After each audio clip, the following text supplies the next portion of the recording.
الحمد لله نحمده ونستعينه ونستغفره ونؤمن به ونتوكل عليه ونعوذ بالله من شرور أنفسنا ومن سيئات أعمالنا من يهده الله فلا مضل له ومن يضلله فلا هادي له وأشهد أن لا إله إلا الله وحده لا شريك له وأشهد أن سيدنا وسندنا ونبينا ومولانا محمدا عبده ورسوله صلى الله تعالى عليه وعلى آله وأصحابه وبارك وسلم تسليما كثيرا. أما بعد،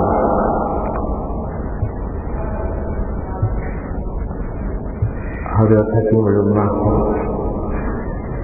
مولانا اشرف علی صاحب تھانوی قدس اللہ تعالیٰ سرہ نے فرمایا کہ کشف و کرامت وغیرہ جس کو آج کل لوگ مقصود سمجھتے ہیں، یہ چیزیں انابت کے اندر کچھ دخل رکھتی ہیں یا نہیں، اس میں حقیقت بتلاتا ہوں، سنیے. فرمایا انابت کے لیے قرب ضروری ہے،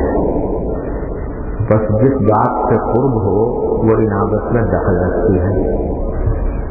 اور جس بات سے کچھ قرب نہ ہو اس کو انابت میں کچھ دخل نہیں،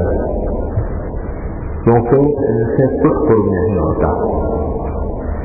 اور اگر 3 مرتبہ سبحان اللہ کریے تو اس سے قرب ہوتا ہے.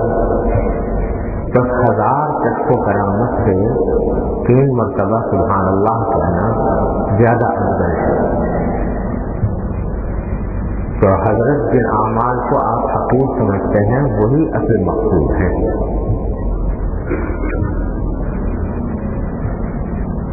یہاں حضرت والا قدس اللہ تعالیٰ عنہ نے ایک بڑی اہم بات کی تشریح فرمائی ہے. قرآن کریم میں جگہ جگہ اللہ تبارک و تعالیٰ نے ان بندوں کی تعریف فرمائی ہے جو انابت والے ہیں. انابت کا یہ عربی کا لفظ ہے اور اس کے معنی ہوتے ہیں اللہ تبارک و تعالیٰ سے رجوع. اگر اس کو اور زیادہ آسان لفظوں میں کہیں تو اس کا معنی ہے اللہ تعالیٰ سے لو لگانا. اللہ تبارک و تعالیٰ سے لو لگانا، اردو میں جس کو لو لگانا کہتے ہیں کہ اللہ تبارک و تعالیٰ سے تعلق کا مضبوط ہونا اور اللہ تبارک و تعالیٰ سے ہر معاملے میں رجوع کرنا، اللہ تعالیٰ کا دھیان رہنا، یہ ہے انابت. اور یہ ایسی چیز ہے کہ جس کی جگہ جگہ قرآن کریم میں تعریف فرمائی گئی ہے. سن فی ذلک الآیۃ لکل اواب منیب، جو اللہ تبارک و تعالیٰ کی طرف کثرت سے رجوع کرنے والا ہو اور اللہ تعالیٰ کے ساتھ لو لگائے ہوئے ہو، اس کے لیے یہ لفظ استعمال کر. منیبین الیہ کی جگہ قرآن کریم نے فرمایا نیک بندوں کی تعریف کرتے ہو. اور یہ فرمایا کہ اللہ یجتبی الیہ من یشاء ویہدی الیہ من ینیب، یعنی اللہ تبارک و تعالیٰ اپنے لیے چن لیتے ہیں جس کو چاہتے ہیں. اللہ تبارک و تعالیٰ جس کو چاہتے ہیں اس کو چن لیتے ہیں اپنے قرب کے لیے، اپنے تعلق کے لیے، اپنی محبت کے لیے، اپنے دین کے لیے اس کو چن لیتے ہیں. اللہ تبارک و تعالیٰ اپنی ثوابدید سے جس کو چاہتے ہیں اللہ تعالیٰ اپنے دین کے لیے چن لیتے ہیں. لیکن ساتھ ہی دوسرا جملہ فرمایا وَيَهْدِي إِلَيْهِ مَن يُنِيبُ، اور جو شخص اللہ تعالیٰ کی طرف کثرت سے رجوع کرنے والا ہو، وہی جو جس کو میں لو لگانا چاہ رہا ہوں، جو اللہ تبارک و تعالیٰ سے لو لگاتا ہو، اس کو اپنی طرف ہدایت دے دیتے ہیں، یعنی اپنے آپ تک پہنچا دیتے ہیں۔ یہ وعدہ ہے کہ جو اللہ تعالیٰ سے رجوع کرنے والا ہوگا اس کو اللہ تبارک و تعالیٰ ضرور ہدایت عطا فرما دیں گے، اپنے آپ تک پہنچا دیں گے، اپنا قرب عطا فرما دیں گے، اپنے ساتھ مضبوط تعلق عطا فرما دیں گے۔ یہدی الیہ من ینیب۔ تو انابت کو جگہ جگہ ضرورت ہے۔ اور یہاں مجھے اپنے شیخ کی ایک بات یاد آ گئی، اہل علم کے لیے وہ بھی بڑی کارآمد ہے۔ اس آیت کی جو مشہور تفسیر ہے وہ تو وہی ہے جو میں نے ابھی عرض کی کہ اللہ یجتبی الیہ من یشاء، یعنی اللہ تبارک و تعالیٰ اپنے پاس بلانے کے لیے، اپنا قرب عطا فرمانے کے لیے، اپنا محبوب بنانے کے لیے جس کو چاہتے ہیں چن لیتے ہیں، جس کو اللہ تعالیٰ چاہتے ہیں چن لیتے ہیں۔ مشہور تفسیر دیکھی ہے۔ ہمارے حضرت عارفی قدس اللہ تعالیٰ سے لوگ ایک مرتبہ فرمانے لگے کہ اگرچہ اس کی مشہور تفسیر یہی ہے لیکن اس کی ایک اور تفسیر بھی ممکن ہے۔ یہ تفسیر تو مبنی ہے اس بات پر کہ من یشاء کے اندر جو یشاء کی ضمیر ہے وہ اللہ تبارک و تعالیٰ کی طرف راجع ہو، یعنی اللہ تعالیٰ چن لیتے ہیں جس کو اللہ تعالیٰ چاہتے ہیں۔ اور اس میں احتمال اس میں ایک یہ بھی ہے کہ من یشاء کے اندر جو ضمیر ہے یشاء کی وہ من کی طرف راجع ہے، جس کے معنی یہ ہوں گے، پھر ترجمہ بدل جائے گا۔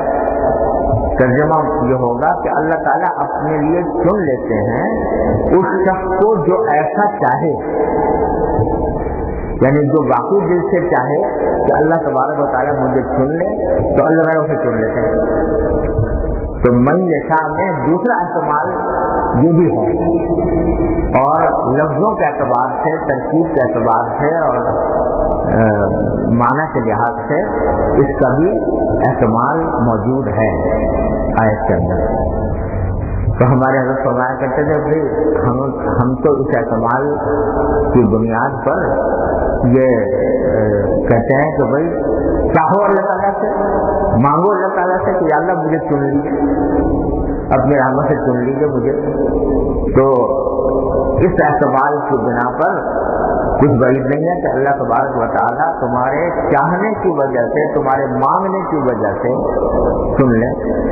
اس صورت میں اگر یہ تفسیر کی جائے تو وَيَهْدِي إِلَيْهِ مَن يُنِيبُ جو ہے یہ اس طرح سے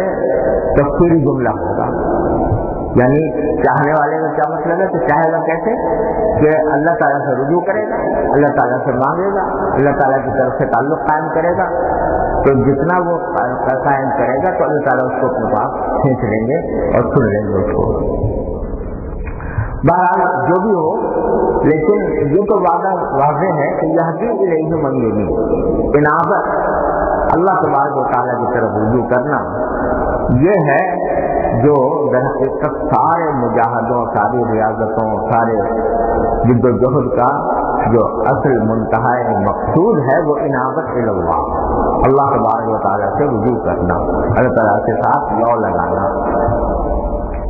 اس کو رجوع اللہ سے تعبیر کر دیتے ہیں، کہیں انابت سے تعبیر کر دیتے ہیں، کہیں اخبار سے تعبیر کر دیتے ہیں۔ قرآن کریم میں اخبار کا لفظ اس معنی کے اندر آیا ہے۔ تو حضرت فرما رہے ہیں کہ آج کل لوگ جو ہیں وہ کشف و کرامت وغیرہ کے پیچھے تو بہت پڑے رہتے ہیں، فلاں کو یہ کشف ہو گیا، فلاں کو یہ کرامت فلاں کے ہاتھ پہ ظاہر ہو گئی، اور اس کو بہت افضلیت کا مقام سمجھتے ہیں۔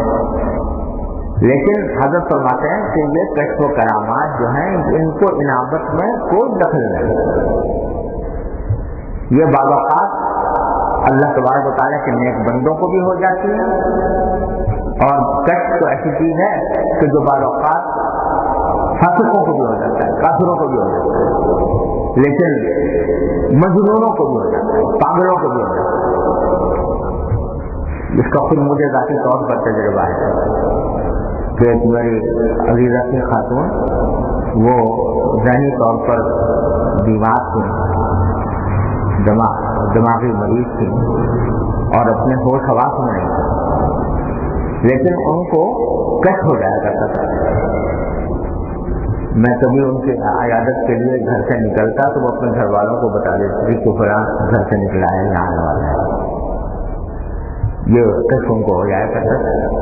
تو حضرت فرماتے تھے کہ مجنونوں کو بھی ہو جاتا ہے، پاگلوں کو بھی ہو جاتا ہے، کافروں کو بھی ہو جاتا ہے، فاسقوں کو بھی ہو جاتا ہے۔ جیسے خواب آنا یہ بھی اچھے اللہ کے نیک بندوں کو بھی ہو جاتا ہے اور کمزور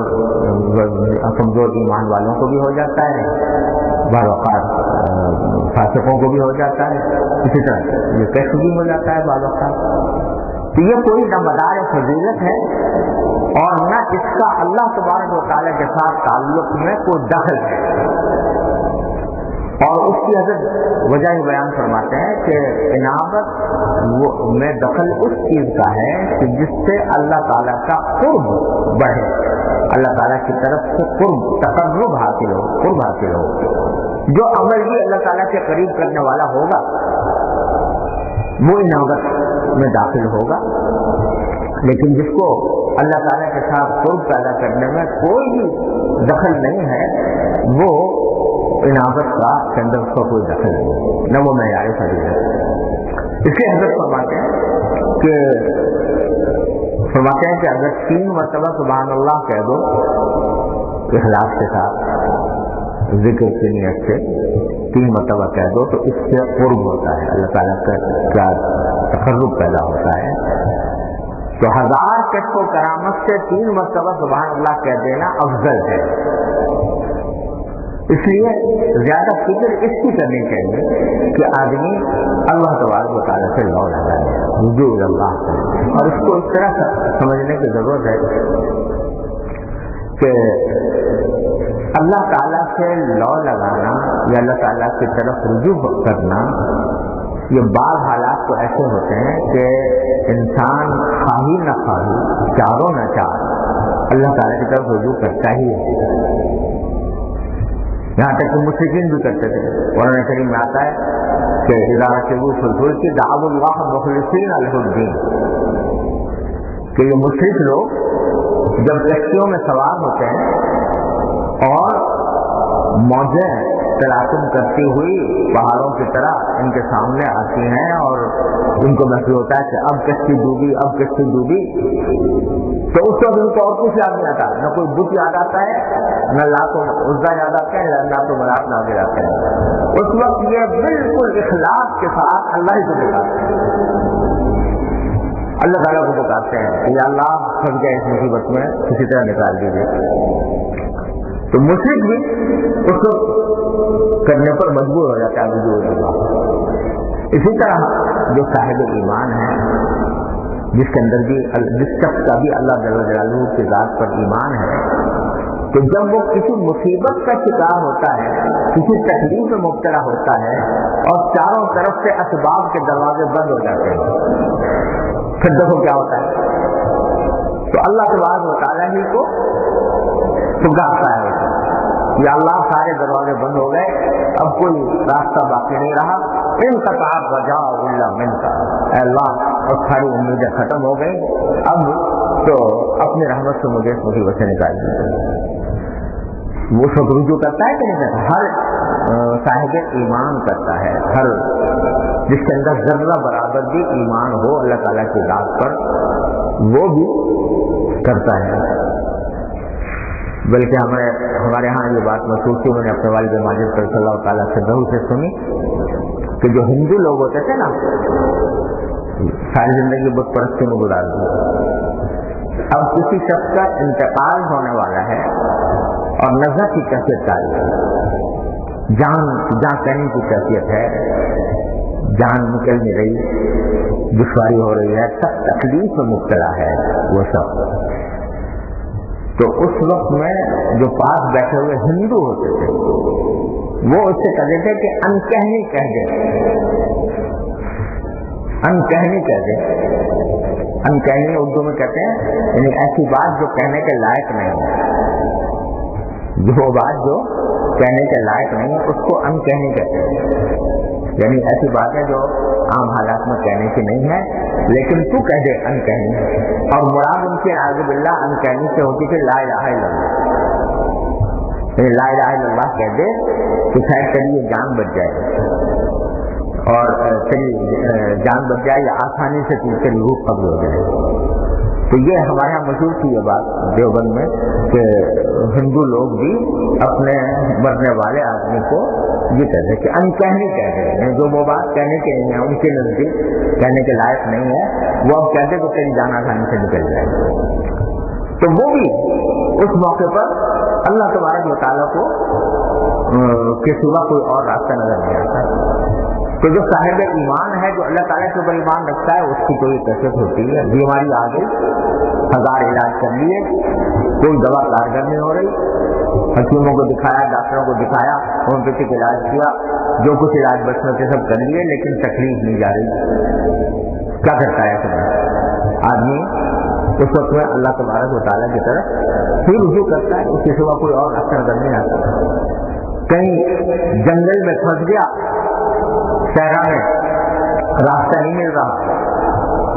اور کوئی شکل نظر نہیں آ رہی کہ جس طرح میں اپنے منزل تک پہنچوں گا، تو اس وقت کیا ہوتا ہے؟ اللہ تعالیٰ کو بتاتے یا اللہ نکال دے مجھے اس مصیبت سے۔ تو جو مصیبتیں آتی ہیں، پریشانیاں آتی ہیں، اس وقت میں انسان خواہی نہ خواہی اللہ تبارک و تعالیٰ کی طرف رجوع کرتا ہی ہے، اور اس لیے کرتا ہے کہ اس کو کوئی اور راستہ نظر نہیں آ رہا ہوتا۔ تو قرآن کریم اور نبی کریم صلی اللہ علیہ وسلم کی سنت اور بزرگان دین جو بات کہتے ہیں وہ یہ کہ جب اس وقت جب کہ تمام چیزوں سے مایوس ہو کر تم اللہ تعالیٰ کی طرف رجوع کرتے ہو تو اس رجوع کو ذرا آگے بڑھا لو ان چیزوں میں بھی کہ جو بظاہر اسباب ٹھیک ہیں اور اسباب اس کے موجود ہیں،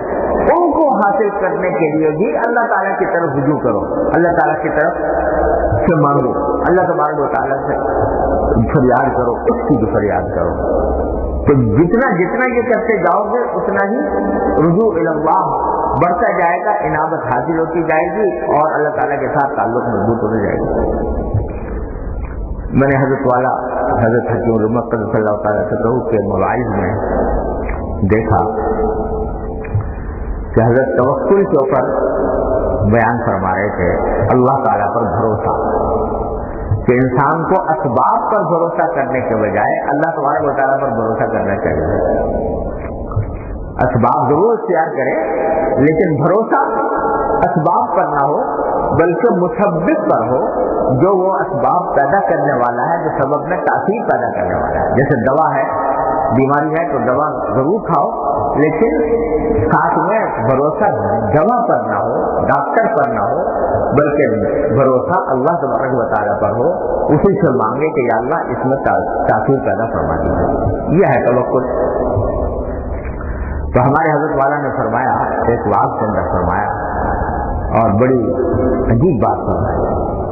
اللہ تعالیٰ پر عمل کرنے کی توفیق عطا فرمائے، کہ آدمی یہ توکل اور اللہ تعالیٰ کی طرف رجوع اور اللہ تعالیٰ کے اوپر بھروسہ کرنا اس جگہ پر تو انسان کر ہی لیتا ہے جہاں اسباب غیر یقینی قسم کے ہوں۔ مثلا دوا کھا رہا ہے تو اس وقت جو صاحب ایمان ہے وہ دوا کھاتے ہوئے یہ کہتا ہے کہ یا اللہ میں دوا کھا رہا ہوں، اس میں تاثیر پیدا فرما دیجیے۔ اللہ کافی اللہ کافی کہہ کے دعا کھاتا ہے، جو بسم اللہ پڑھتا ہے دعا کھاتا ہے، دعا کر لیتا ہے۔ اگر کسی کو اس طرح توجہ ہو تو اس وقت میں اللہ تبارک و تعالیٰ کی طرف رجوع کر کے کرے، کیوں؟ اس لیے کہ دوا کا فائدہ مند ہونا یقینی نہیں، یہ ایسا سبب ہے جو یقینی نہیں ہے، تو اس کو اس وقت میں تو آدمی پھر بھی کر لیتا ہے، جس کو ذرا بھی اللہ تعالیٰ کی طرف رجوع کرنے کی توفیق ہوتی ہے تو کر لیتا ہے۔ لیکن جہاں اسباب تقریباً یقینی جیسے ہو، بالکل پکا یقین ہے کہ اب جب اس کے اوپر مسبب مرتب ہو جائے گا، اتنا یقین ہے۔ اس وقت میں کام کرتا ہے، حضرت نے اس کی مثال دی کہ جیسے ایک آدمی کو بھوک لگی ہوئی ہے اور گھر میں کھانا موجود ہے اور کوئی وہ کھانا لے کر آ رہا ہے اور پتہ نہیں کہ لاکھ چاہیے رکھ دے گا اور میں بسم اللہ کر کے کھا لوں گا، بھوک دور ہو جائے گی۔ تقریباً یقینی بات ہے، اس میں شک کرنا جو ہے یہ وہمی ہونے کی علامت ہے کہ وہ لے کے آ رہا ہے اور مجھے بھوک لگی ہوئی ہے اور کھانا ابھی یہاں لا کر رکھے گا اور میں کھانا شروع کر دوں گا، سامنے نظر آ رہا ہے آتے ہوئے۔ تو اس وقت میں کسی کا ذہن اس طرف نہیں جاتا کہ اس سبب کے مؤثر ہونے کے لیے اللہ تعالیٰ کی طرف رجوع کرے۔ اس وقت میں تو بھروسہ یہ ہوتا ہے کہ آدمی لے کے آ رہا ہے کھانا اور یہ ابھی لا کے رکھے گا اور میں کھانا شروع کر دوں گا۔ لیکن فرمایا کہ جو انابت والے لوگ، اللہ تعالیٰ ہم سب کو عطا فرمائے، جو انابت والے لوگ ہیں وہ اس وقت بھی جب کہ کھانا سامنے بالکل آنکھوں کے سامنے نظر آ رہا ہے یا سنا ہوا ہے سامنے، اس وقت بھی وہ اللہ تبارک و تعالیٰ سے رجوع کر کے اللہ تبارک و تعالیٰ پر بھروسہ کرتے ہیں کہ ہم اس یقینی بظاہر یقینی سبب پر ہمارا بھروسہ نہیں، اللہ آپ پر بھروسہ ہے، آپ ہمیں کھلائیں گے، آپ ہمیں رزق عطا فرمائیں گے، آپ ہمیں لذت عطا فرمائیں گے، آپ ہمیں ہماری بھوک دور کریں گے، یہ کھانا نہیں۔ اور یہی وجہ ہے کہ حدیث میں آتا ہے، جو اکثر و بیشتر لوگوں کو یہ دعا یاد نہیں ہوتی، جب نبی کریم صلی اللہ علیہ وسلم سے منقول ہے کہ جب کھانا سامنے آئے، ابھی کھانا شروع نہیں کیا، سامنے آیا، سامنے رکھا ہوا اور بس اسی جگہ کہ میں ہاتھ لگاؤں اور لقمہ لوں اور منہ میں ڈالوں، تو اس وقت میں کیا مصنون ہے کیا کہنا، یہ عام طور سے لوگوں کو یاد نہیں ہوتا۔ یہ تو یاد ہوتا ہے کہ بسم اللہ پڑھ کے کھانا چاہیے، یہ بھی یاد ہوتا ہے کہ آخر میں الحمدللہ الذی اطعمنا وسقانا وجعلنا مسلمین کہنا چاہیے۔ لیکن جب کھانا سامنے آ گیا، ابھی کھانا شروع نہیں کیا، اس وقت بھی نبی کریم صلی اللہ علیہ وسلم نے تفسیر فرمائی کہ یہ کہیں کہ اللہم لک الحمد بما رزقتنی من غیر حول منی ولا قوة، اللہم لک الحمد بما رزقتنی من غیر حول منی ولا قوة، اللہ آپ کا شکر ہے کہ آپ نے مجھے یہ رزق عطا فرمایا اور بغیر کسی میری طاقت کے بغیر آپ نے اپنے فضل و کرم سے عطا فرمایا۔ یہ اس وقت تو وہی مرحلہ ہے کہ کھانا بالکل سامنے موجود ہے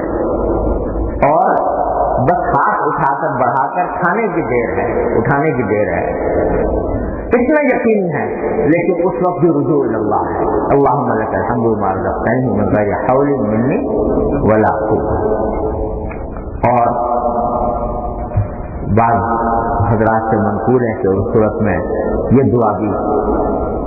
آدمی کرے کہ اللہم اذقنی لذتہ وابق علی قوتہ وادفع عنی عذابہ، اللہم اذقنی لذتہ، اے اللہ اس کھانے کی لذت مجھے عطا فرمانا۔ اب دیکھو کھانا موجود ہے، بظاہر لذیذ بھی ہے،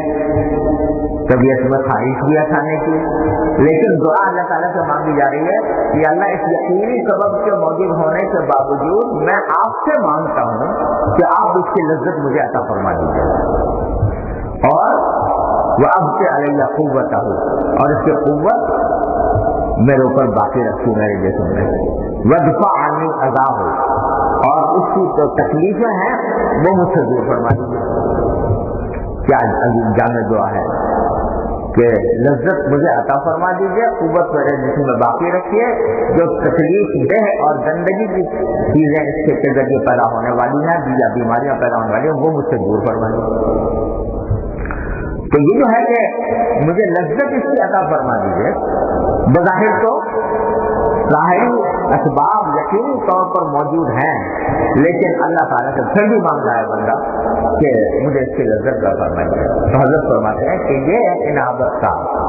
یہ مقام ہے، انابت اور توکل کا، کہ بھروسہ اس رضا پر نہیں ہے، اس لیے نہیں ہے کہ اگرچہ بظاہر یقینی بات نظر آ رہی ہے، نہ جانے بیچ میں کیا مسئلہ پیش آ جائے، لقمہ کھانے بیٹھے اور اچھو لگ گیا، ٹھنڈا لگ گیا،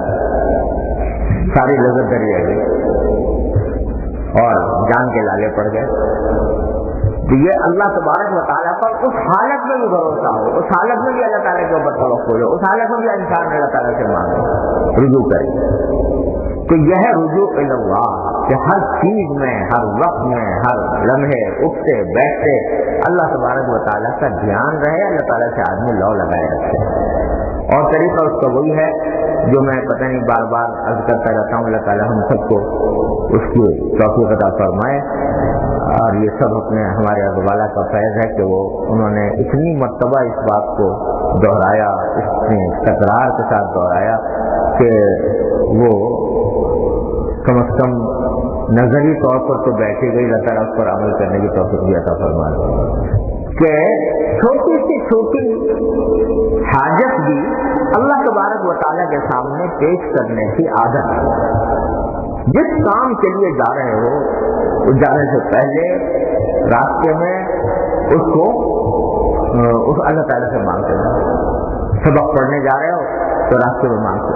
کہتے جاؤ کہ یا اللہ سبق پڑھنے جا رہا ہوں، اپنے رحمت سے اچھی طرح مجھے اس کی سمجھ عطا فرما دیجیے، اس کو اچھی طرح یاد کرا دیجیے، اس کی صحیح فہم عطا فرما دیجیے۔ پڑھانے جا رہے ہو کہ یا اللہ میں پڑھانے جا رہا ہوں، اللہ تعالیٰ مجھے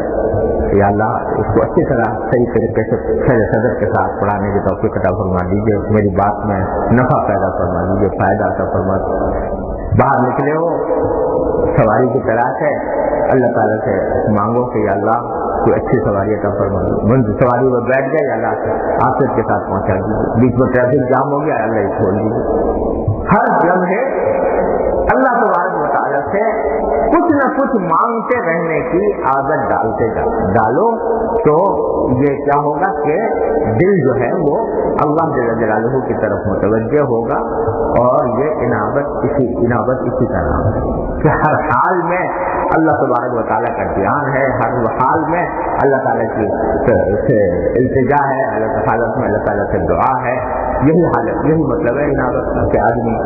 ہر چیز میں اللہ تعالیٰ کی طرف رجوع کرنے والا ہو۔ تو حضرت فرماتے ہیں کہ جو بھی عبادات ہیں، اور عبادات میں ذکر بھی داخل ہے، اور ذکر میں ہر طاقت داخل ہے، کل مطیع للہ فہو ذاکر، تو وہ چیزیں ہیں جو انابت کے اندر دخل رکھتی ہیں اور جس سے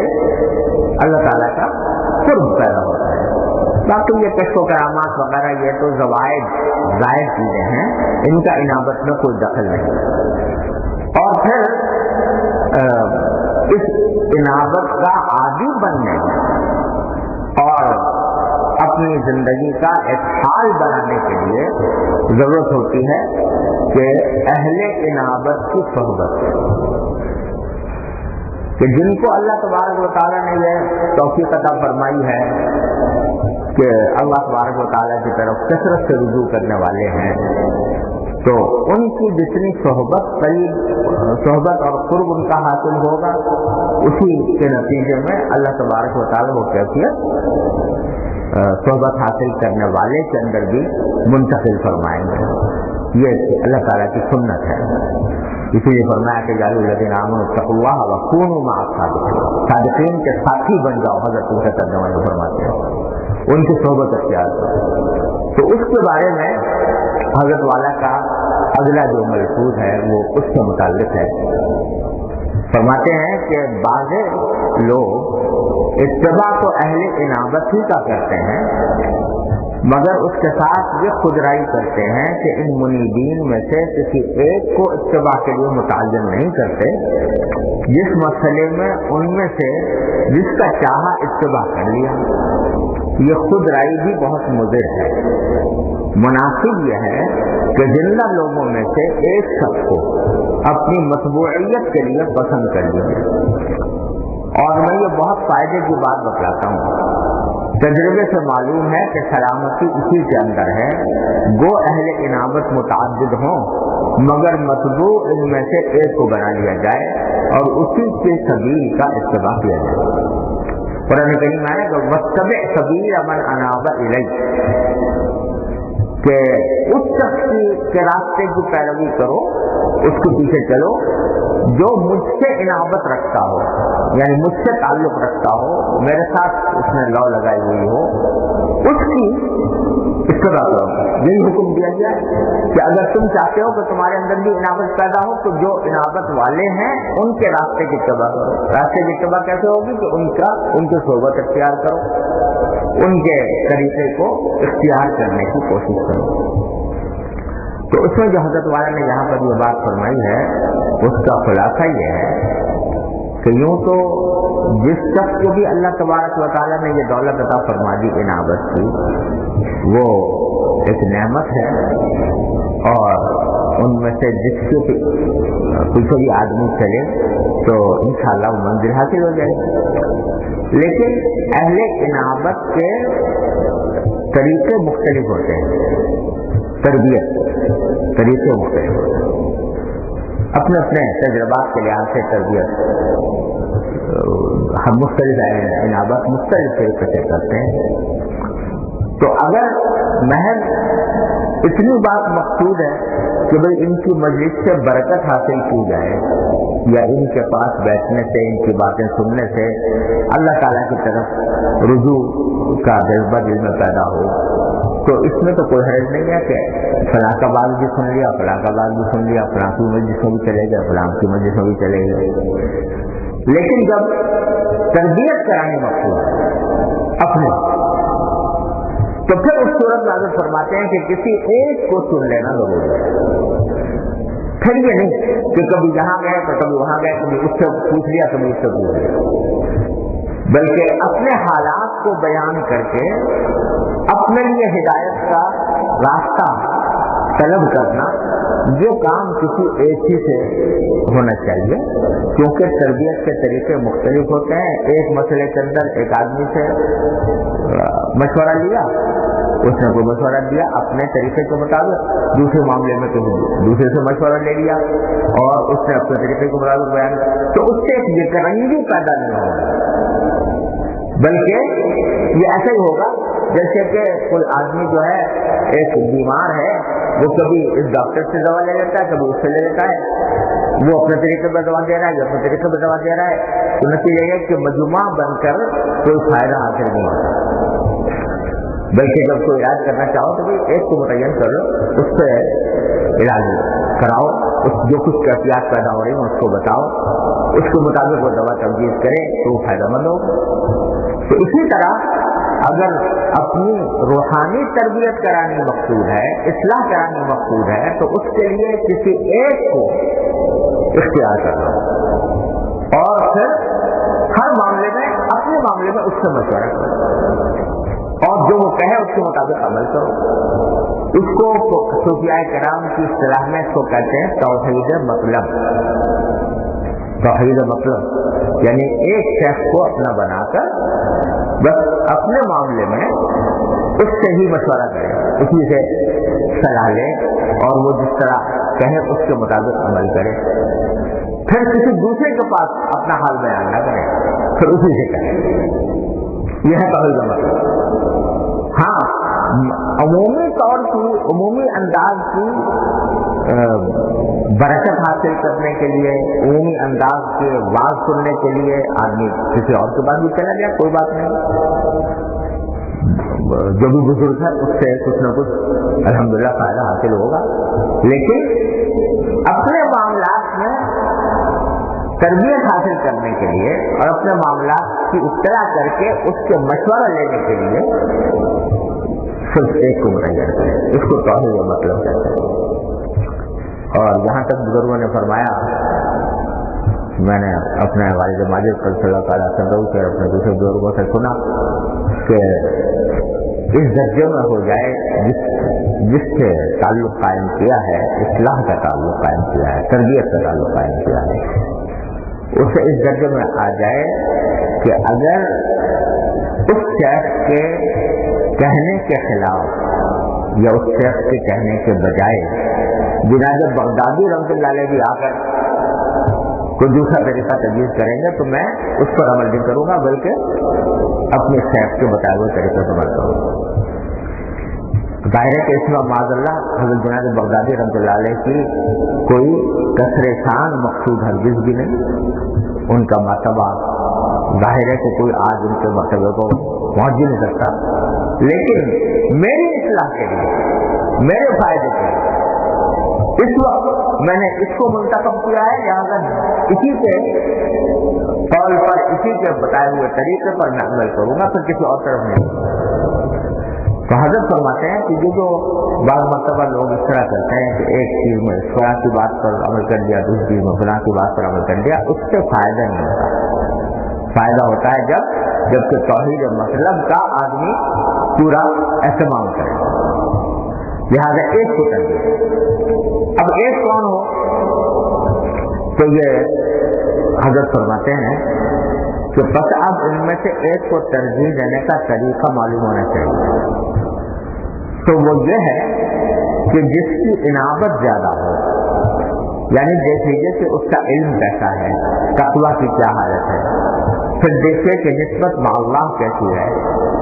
اور یہ معلوم ہوگا کہ اس کی صحبت میں رہنے سے، اگر اس کے پاس بیٹھنے سے دنیا کی محبت کم ہو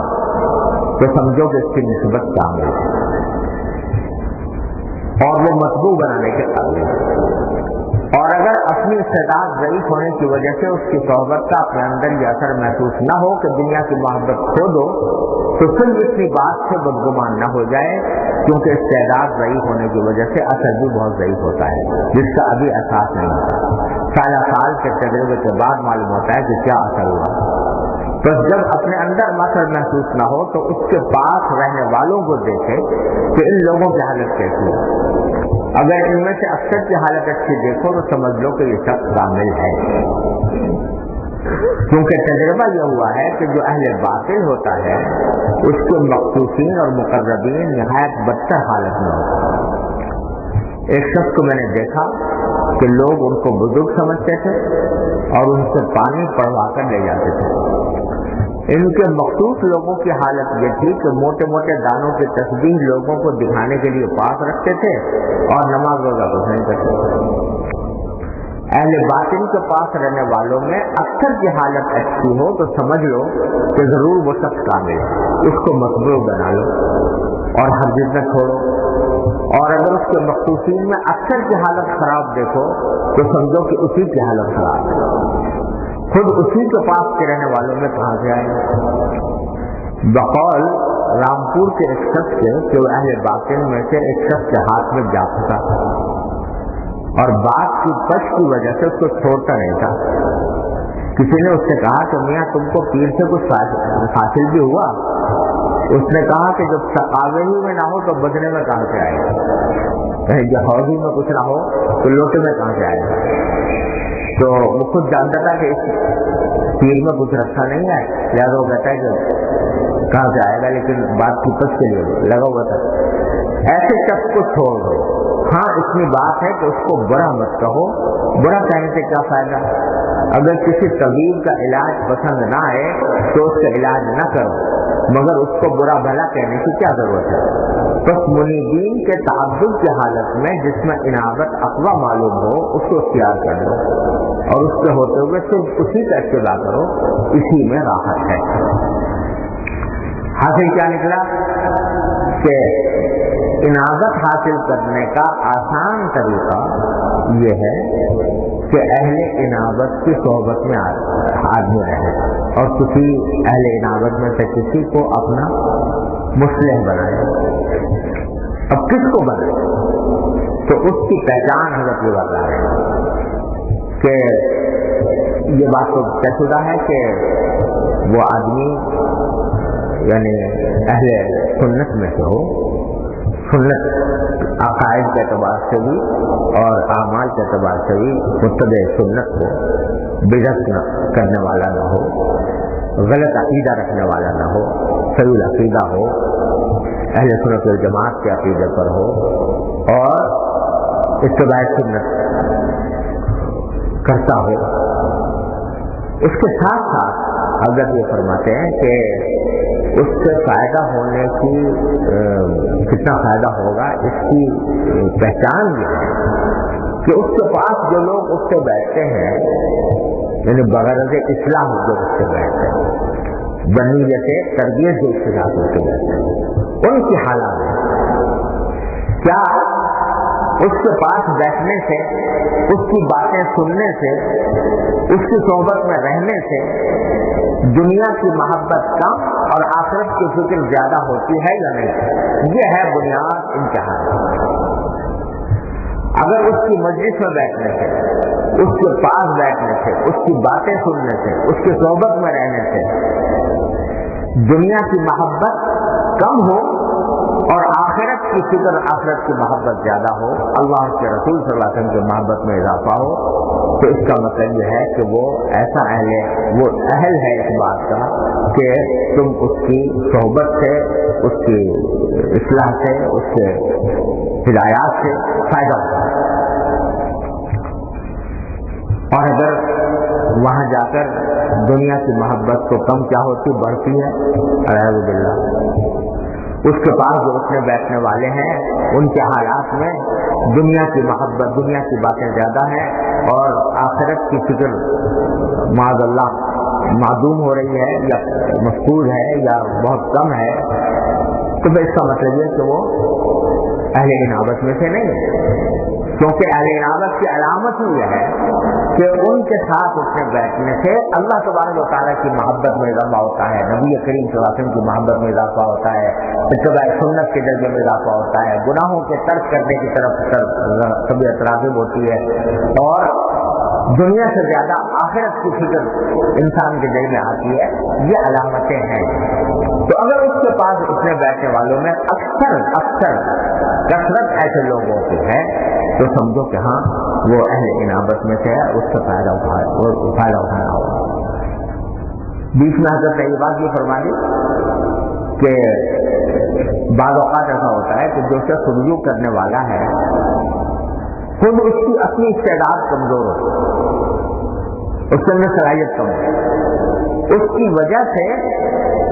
اس کو یہ کیفیت حاصل ہونے میں دیر لگتی ہے، جلدی نہیں ہوتی کہ آج آنا شروع ہوا کل سے وہ بھی اہل انابت میں داخل ہو گیا، ایسا نہیں ہوتا، وہ دیر لگتی ہے۔ لہذا خود اپنے تجربے کو معیار بنانے کے بجائے معیار اس کو بناؤ کہ جو لوگ کثرت سے اس کے پاس اٹھتے بیٹھتے ہیں اور اس کی صحبت سے فائدہ اٹھاتے ہیں، ان کے حالات کیسے ہیں۔ اگر واقعتاً ان کے اندر اللہ تعالیٰ کی طرف رجوع اور اللہ تعالیٰ کے ساتھ تعلق اور دین کی فکر، آخرت کی فکر یہ زیادہ ہو رہی ہے تو سمجھو کہ ٹھیک ہے، چاہے ابھی مجھے دیر لگ رہی ہو، میں اپنے ضعیف استعداد کی وجہ سے مجھے دیر لگ رہی ہے یہ کیفیت حاصل ہونے میں، لیکن جو لوگ رہتے بستے آئے ہیں اس کے ساتھ تو اس کے اندر یہ ہے، سمجھ لو کہ انشاءاللہ یہ یہاں پر ہے۔ تو یہ علامت ہے، یہ نہیں کہ جیسے آج کل لوگوں نے یہ بنا رکھا ہے کہ بھائی جو کوئی صاحب کشف ہوگا یا صاحب کرامت ہوگا وہ اس کے ہاں وہ زیادہ پہنچا ہوا بزرگ ہوگا، اللہ تعالیٰ کے ساتھ زیادہ مضبوط تعلق ہوگا، یہ نہیں، بلکہ اصل ہے اتباع سنت اور فکر آخرت۔ یہ جہاں زیادہ ہو یا اس کے پاس جا کر خود اپنے دل کی دنیا بدلتی ہوئی محسوس ہوتی ہو، اس کے پاس جا کر جاؤ گے تو انشاءاللہ تعالیٰ اللہ تبارک و تعالیٰ وہ کیسے تمہارے اندر بھی پیدا فرمائے گا۔ تو یہ حضرت نے علامت بھی بتا دی کہ ایسے لوگوں کو تلاش کرو، اور اس میں ساتھ ساتھ یہ بات تو ہے ہی کہ مناسبتیں مختلف ہوتی ہیں،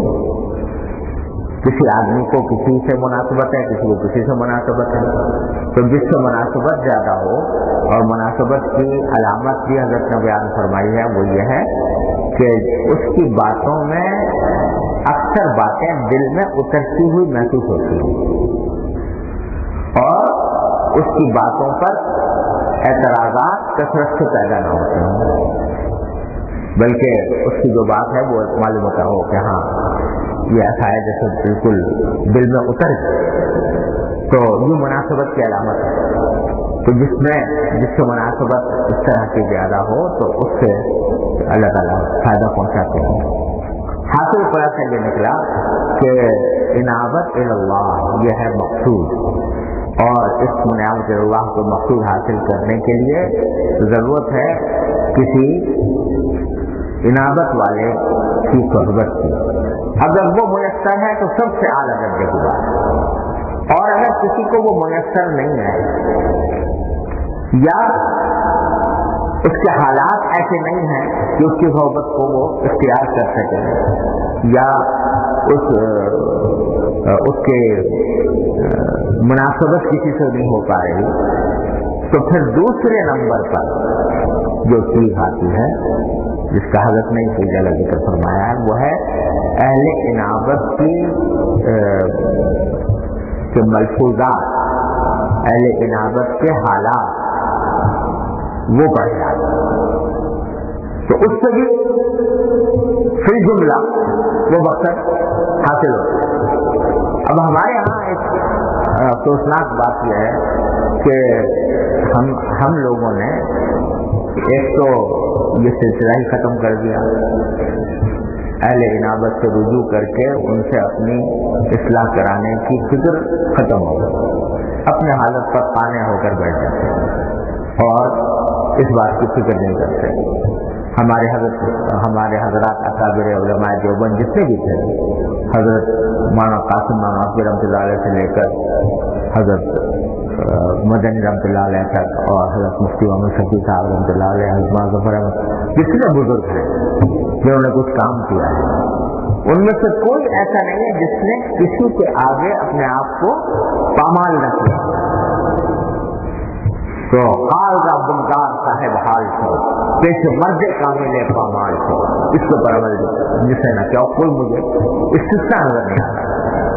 جن کا فیض پھیلا ہے، جن سے امت کو فائدہ پہنچا ہے، ان میں سے ہر شخص کا یہی حال ہے کہ وہ جا کر کسی کے ہاتھ میں اپنا ہاتھ دیا اور اپنے آپ کو ان کے حوالے کیا، ان کے آگے اپنے آپ کو پامال کیا،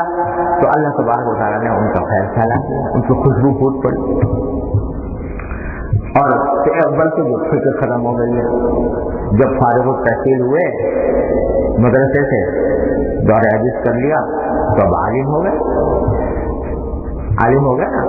اور لفظ بھی اس کے لیے فارغ التحصیل جو آج کل استعمال ہوتا ہے، اس کا معنی یہ ہے کہ اب تحصیل علم سے فارغ ہے، اس کا مطلب یہ سمجھے، اب تحصیل علم سے فارغ ہو گئے، تحصیل علم کا دروازہ بند ہو گیا۔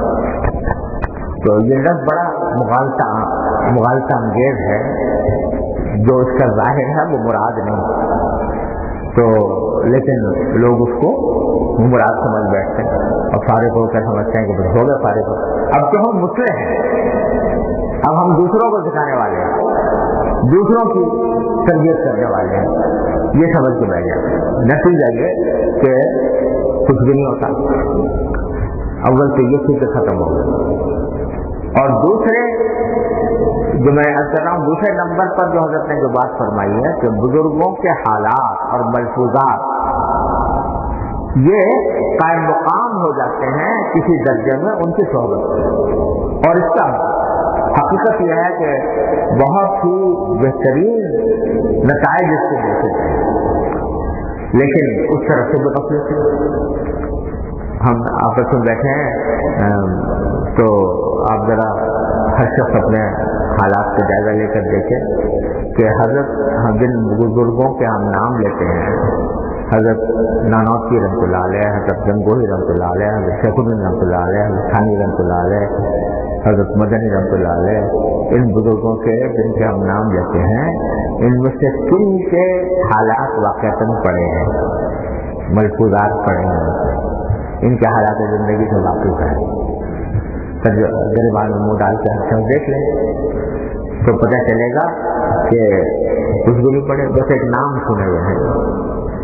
کچھ اکا دکا واقعات کسی نے 10 میں بیان ہو گئے تو وہ سن لیے، لیکن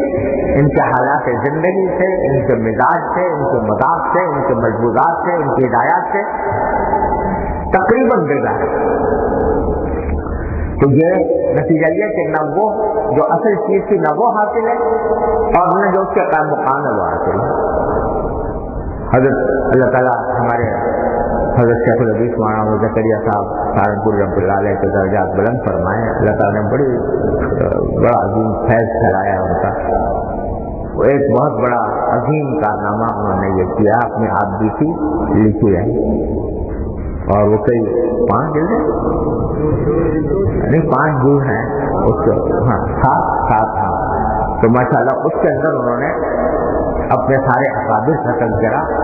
کیا ہے۔ نام تو آپ بیتی ہے، آپ بیتی کے معنی ہوتے ہیں کہ خود اپنے حالات بیان کرنا، لیکن حقیقت میں وہ بزرگوں کے تذکروں پر مشتمل ہے، تو وہ کم از کم وہ پڑھ لو، اس کے حالات سے، اس اپنے بزرگوں کے مزاج مذاق، ان کا طریقہ تربیت یہ حاصل ہوگا۔ حضرت جتنے ہمارے بزرگ ہیں ان سب کی سوانح چھپی ہوئی ہیں، سوانح قاسمی ہے اور تذکرۃ الرشید ہے اور سب سوانح ہے، اس کا بھی کبھی مطالعہ کرنے کی نوبت نہیں آتی، ان کو پڑھو،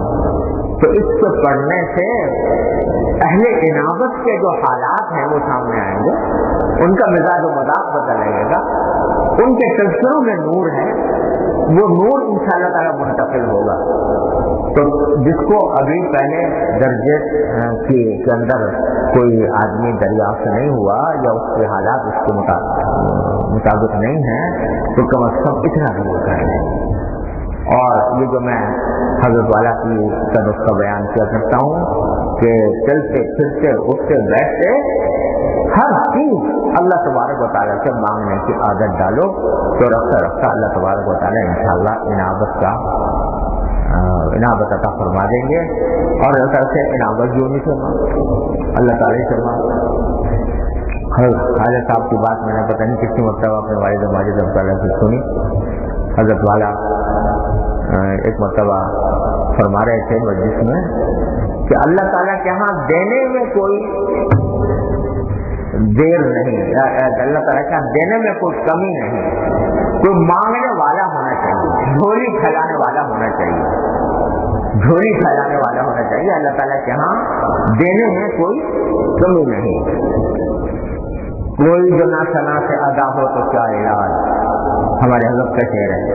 کوئی جو نہ شنا سے ادا ہو تو کیا علاج، ان کی نوازشوں میں تو کوئی کمی نہیں۔ تو حضرت فرما رہے تھے کہ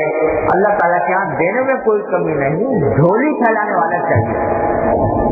تو حضرت خواجہ عزیز الحسن صاحب مجذوب رحمۃ اللہ علیہ نے حضرت سے عرض کیا کہ حضرت کسی کے پاس جھولی نہ ہو تو کیا کرے، کسی کے پاس جھولی بھی نہ ہو پھیلانے کے لیے تو وہ کیا کرے؟ تو حضرت فرمایا جھولی بھی انہیں سے مانگے، جھولی بھی انہیں سے مانگے، یا اللہ میرے پاس تو جھولی بھی نہیں، جھولی عطا کرو، جھولی بھی عطا کروا دیجیے۔ مطلب یہ کہ اگر مانگنا نہیں آ رہا، کس طرح مانگوں، کیا مانگوں، مانگنا بھی نہیں آ رہا، تو یہ بھی انہیں سے مانگو، یا اللہ مجھے مانگنا بھی سکھا دیجیے۔ اور جو بات بھی نبی کریم صلی اللہ علیہ وسلم نے خود فرمائی، اللہم انی اسألک خیر المسألہ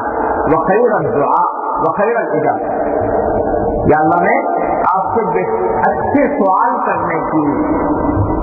استطاعت مانگتا ہوں، کہ جو مانگو آپ سے اچھی بات مانگو، اچھی دعائیں مانگو، کہ جو جھولی بھی اللہ تعالیٰ سے مانگو کہ یا اللہ مجھے مانگنا بھی سکھا دیجیے اور کثرت سے دعا کرنے والا بھی بنا دیجیے، اور اچھی دعائیں کرنے کی توفیق بھی دے دیجیے، اور ان دعاؤں کو اپنے فضل و کرم سے قبول بھی فرمائیے۔ اللہم صلی علی سیدنا مولانا محمد وعلی آل محمد کما صلیت علی ابراہیم وعلی آل ابراہیم انک حمید مجید۔ ربنا ظلمنا انفسنا وان لم تغفر لنا وترحمنا لنكونن من الخاسرين. ربنا ظلمنا انفسنا وان لم تغفر لنا وترحمنا لنكونن من الخاسرين. ربنا آتنا في الدنيا حسنة وفي الآخرة حسنة وقنا عذاب النار. ربنا اغفر لنا ذنوبنا وإسرافنا في أمرنا وثبت أقدامنا وانصرنا على القوم الكافرين. یا ارحم الراحمین اپنے فضل و کرم اپنے رحمت سے ہمارے تمام گناہوں کو معاف فرما. یا اللہ ہمارے تمام چھوٹے بڑے اگلے پچھلے خفیہ علانیہ ہر طرح کے گناہوں کو اپنے فضل و کرم سے معاف فرما. یا اللہ ہمیں اپنے دین کی صحیح سمجھ عطا فرما, اس پر عمل کی توفیق عطا فرما, اس پر استقامت عطا فرما. یا اللہ تمام حاضرین و حاضرات کو ان کے تمام جائز مقاصد میں اپنے فضل و کرم سے کامیابی عطا فرما. اے اللہ اپنے فضل و کرم سے کامیابی عطا فرما. یا اللہ سب کی دلی مرادوں کو اپنے فضل و کرم سے عافیت کے ساتھ اپنی رضا کے مطابق پورا فرما. یا اللہ جن جن لوگوں کو جو مشکلات درپیش ہیں اپنی رحمت سے ان سب مشکلات کو آسان فرما دیجیے. یا اللہ اپنی رحمت سے مشکلات کو آسان فرما دیجیے. یا اللہ اپنی رحمت سے مشکلات کو آسان فرمائیے. یا اللہ ہمارے ملک کو ظاہری اور باطنی فتنوں سے محفوظ رکھے. یا اللہ دشمنوں کے شر سے ہماری حفاظت فرمائیے. یا اللہ دشمنوں کے شر سے ہماری حفاظت فرمائیے. یا اللہ جن جن لوگوں نے ہم سے دعا کی درخواست کی ہے اے اللہ اپنے فضل و کرم اپنی رحمت سے ان سب کی دلی مرادوں کو پورا فرما دیجیے. اللهم انا نسألك من خير ما سألك منه عبدك ونبيك سيدنا محمد صلى الله عليه وسلم, ونعوذ بك من شر ما استعاذك منه عبدك ونبيك سيدنا محمد صلى الله عليه وسلم. ربنا تقبل منا انك انت السميع العليم وتب علينا انك انت التواب الرحيم. وصلى الله تعالى على خير خلقه سيدنا ومولانا محمد وعلى اله واصحابه اجمعين. امين برحمتك يا رب.